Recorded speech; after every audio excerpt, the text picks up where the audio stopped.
अस्सलाम वालेकुम प्यारे बच्चों, तीसरी जमात उर्दू की किताब बिस्मिल्लाहिर्रहमानिर्रहीम सबक नंबर 12 मेरा मुल्क और इसके हमसाए। आज हम इसकी पढ़ाई करेंगे। सबसे पहले हम अहम अल्फाज देखेंगे। जमहूरिया, ममलकत, वाक़या, दारुल हुकूमत, स्याह, किला। हमारे प्यारे मुल्क का नाम इस्लामी जमहूरिया पाकिस्तान है। जमहूरिया कहते हैं कि ऐसा मुल्क जिसमें अवाम जो है नुमाइंदों को चुने और वो हुकूमत करें, उसको जमहूरिया कहते हैं। पाकिस्तान 14 अगस्त 1947 को दुनिया के नक्शे पर नमूदार हुआ। इसका दारुल हुकूमत इस्लामाबाद और कौमी ज़बान उर्दू है। इसकी आबादी तकरीबन 20 करोड़ है। हमारा मुल्क आबादी के लिहाज से दुनिया का छठा बड़ा मुल्क है। पाक फ़ौज दुनिया की 7वीं बड़ी फ़ौज है।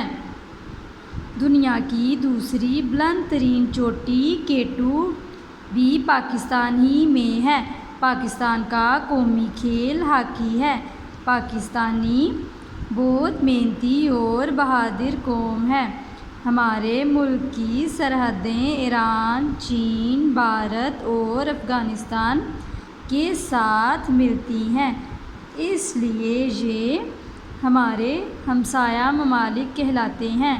आए इन हमसाया ममालिक के बारे में तफसील से पढ़ते हैं। ईरान, सबसे पहले हम ईरान के बारे में पढ़ेंगे। ईरान का पूरा नाम इस्लामी जमहूरिया ईरान है। ये पाकिस्तान के मगरिब में वाक़या है। इसका दारुल हुकूमत तेहरान है। ईरान की कौमी ज़बान फ़ारसी है। इसकी तहज़ीब दुनिया की कदीम तरीन तहज़ीबों में से एक है।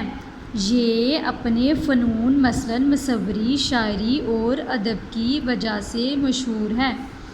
शेर सादी, हाफिज़ शिराज़ी और मौलाना रूम जैसे शायर ईरान में पैदा हुए और अपने फ़न की बदौलत दुनिया भर में जाने गए। अस्फ़हान, मशहद, शिराज़ और कुम ईरान के कदीम शहर हैं, पुराने शहर हैं।